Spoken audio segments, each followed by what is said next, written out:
Hey everybody, my name is Helium Lemon 15. Welcome back to TikTok Isle. This is part 4. Today is June 21st. So what does that make today? Is today the summer solstice, I guess? I'm still feeling under the weather, if you can't tell. I've been coughing so much that it has been making me almost unable to sleep at night. But let's just hope I'm better by the weekend. So, oh, we found a squeaky toy for him. So that was buried on the beach. So that's a big looking instrument. Looks like a double bass. The poster says La Pareja Fantástica.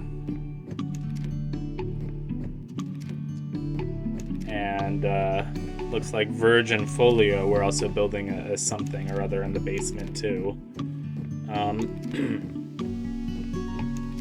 So let's see. We've got another instrument for melody. That would be the bass, and we're making progress on the supper, the old war, whatever that whole side quest is called.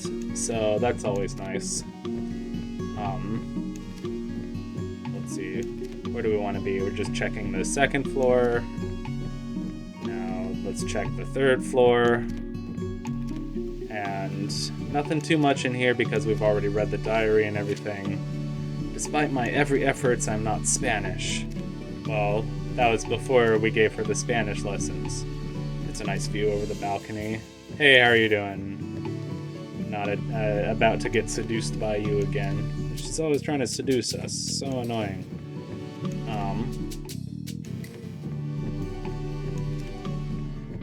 Hey, you. Found this double bass for you. It's twice my size. You'll grow into it. So yeah, Squiddershins is the developer of this game, and they've made some other games. As far as I know, only one of them is on Steam, besides this one, of course. It's called A Book of Beasts and Buddies. But they've made several other games, and they have like an itch page, itch.io page or whatever. So I don't know. I feel like I should check some of them out, especially because most of them are free. In other news, I've been playing Phoenix Wright Ace Attorney, which is incredible because it's one of those games that I used to watch a lot. And it was one of those LPs that I watched back in the day that just really stuck with me. And finally being able to play it on Steam, especially with much crisper graphics. Because I don't remember if that game was originally... I think it was originally a Game Boy Advance game, either that or a DS game. And then it was on WiiWare.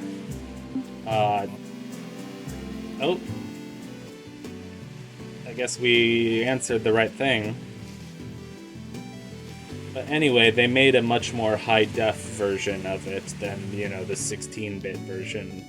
That's basically, and I have nothing wrong with 16-bit, graphics and pixel graphics as evinced by the game that I'm currently playing.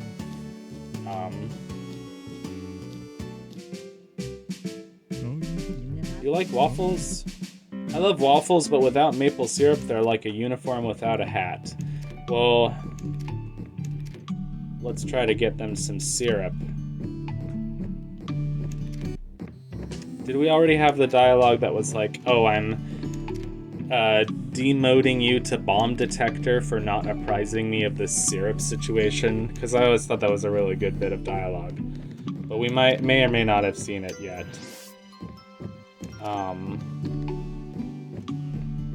In other news, I'm still keeping my journal of long plays that I have watched. So there's this series on the PS1 called Pandemonium 1 and 2. They're somewhat corny, but we're gonna read this dialogue here. Yeah, okay. Reassigning you to bomb disposal. Oh, but we get a metal detector. That's nice. And the lawnmower is in the tree for some reason. I guess he really hated it. I'm not sure how it ended up in the tree. So that tree has a sap tap. Now we have a metal detector. That's pretty important. That's just a sprinkler, is it now? So Pandemonium is like a game about like a sorceress and a jester, basically. And the cutscenes are very corny, very, very 90s corny, almost unbearably corny. I think the first game actually has Greg Proops from Whose Line Is It Anyway, which is kind of funny. I remember when I watched the first game and got to the credits, I was like, Greg Proops is in this game? But anyway, they're basically 2.5D platformers. Like, it's pretty linear platformer, but the graphics are in 3D. And it has kind of a vaguely medieval-ish setting, but, it's kind of, you got your typical platformer levels, like mountains, caves, factories. It's been a bit since I watched the first Pandemonium, but I thought it was pretty fun. I watched the second Pandemonium recently. I watched it on, a red-eye flight from Sacramento back home to New York. And this game is significantly weirder than the first one. It has much more prevalence of levels where you're not exactly sure what's going on, but the colors are all kind of melting together. It's a very trippy game, and they have a level that's called Lick the Toad. So I guess it's a very intentionally druggy, trippy game. And I guess it's because after the first game they were running out of ideas. We've ran out of normal levels like mountains and bridges and caves. So let's just make the entire second game an LSD trip. And it was very strange, but not to say not enjoyable. The final boss was pretty cool. It almost reminded me of the weirder parts of Starshot Space Circus Fever. I would have to say Pandemonium 2 is probably still weirder though, but And I watched a game called Lunistis, which was very kind of similar to Tori 3D, but longer, much bigger levels, much more rail grinding, kind of Sonic Adventure-esque, but pretty similar, both in terms of music and aesthetic. It has a tanuki for the protagonist, and it has similar graphics, kind of PS1 adjacent graphics, sort of similar to Tori had, and weird things would happen where the level would glitch out at the end, or it's hard to describe. Anyway, we got a bucket. So the bucket is intended for collecting sap, which we're going to turn into syrup at some point. VF is for virgin folio. It is indeed, it is too cold for the sap to flow. I like the bass line. This game has one of those great soundtracks that does a lot with a few simple themes. The house theme and the island theme are the same, but orchestrated in different ways. The grandma and the grandpa, they have a similar military theme, but it's in a different key. The grandma has violins, whereas the grandpa has piano, and it's little things like that keep me really interested in the game, really interested in the soundtrack. Or like that one that's really mysterious with like the electric guitar, that's Pen's theme. Melody's theme is like a very lyrical, like violin, of course. Yeah, anyway.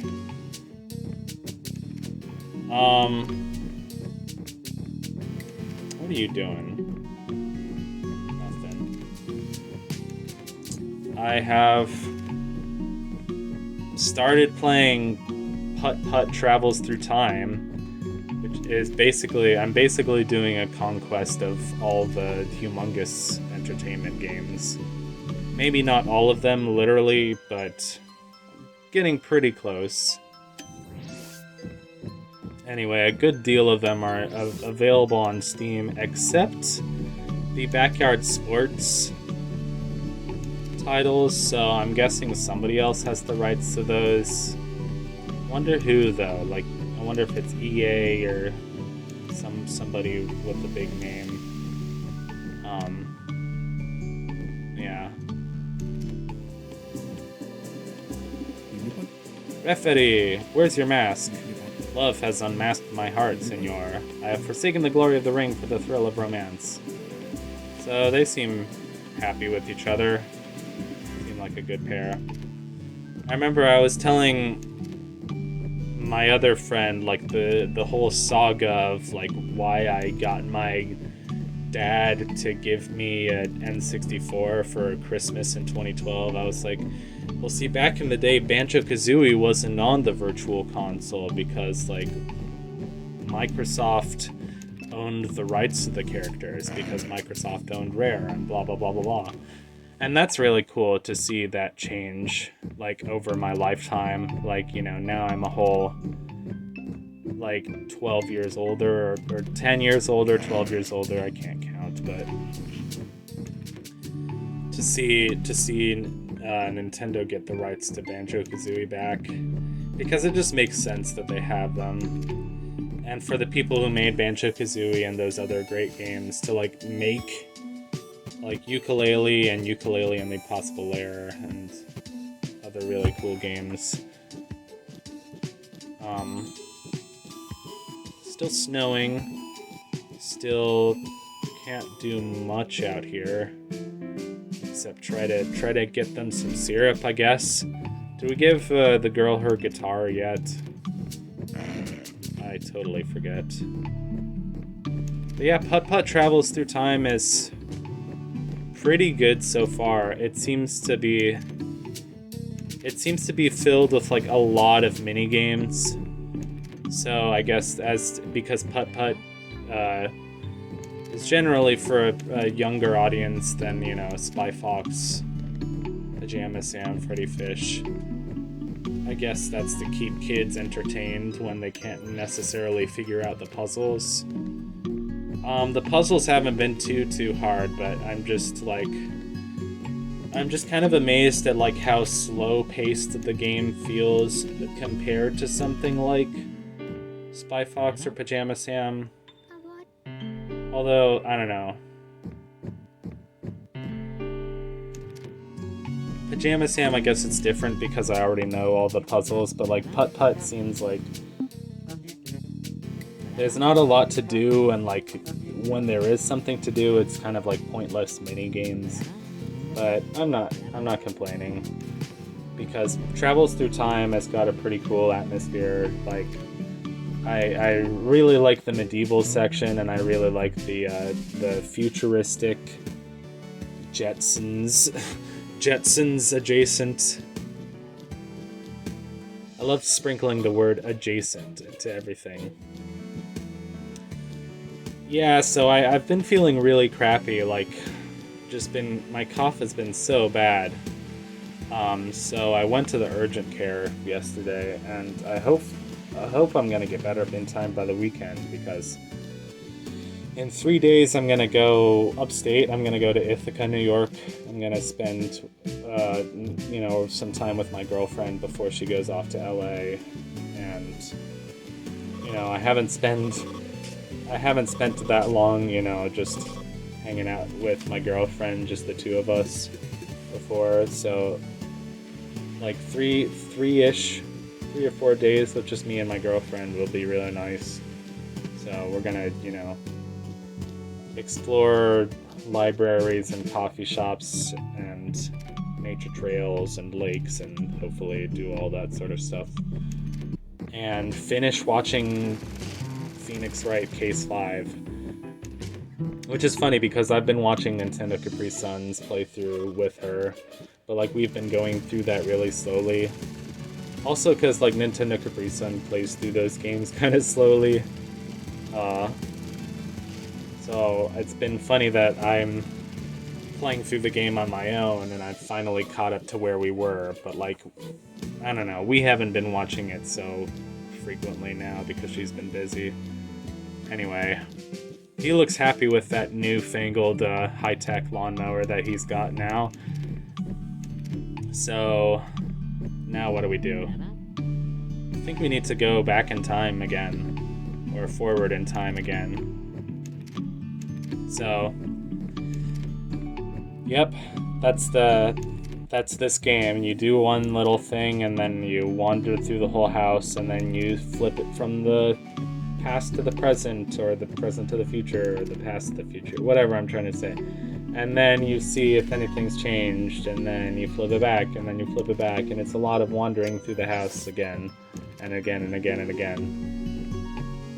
Which I was like, I kind of needed a walkthrough the first time I was playing through this, but like, the whole reason I was so addicted to this game was just because the music that plays when you're walking through the house is just so nice and relaxing. So, it's got that woodblock ticking sound. One thing that I kind of hate is that when I told my friend, I was like, oh, I played this really good game called Tock Isle. It's about... And he was like, oh, TikTok? And he was just kind of making a joke about, like, the app TikTok. Hey, it's not winter anymore. Wait a second. I guess it wasn't a sprinkler after all. So wait, it changed from winter to summer because he mowed the lawn? I don't really get how that happened. But anyway, stay tuned for the next episode because the next episode's going to be the finale.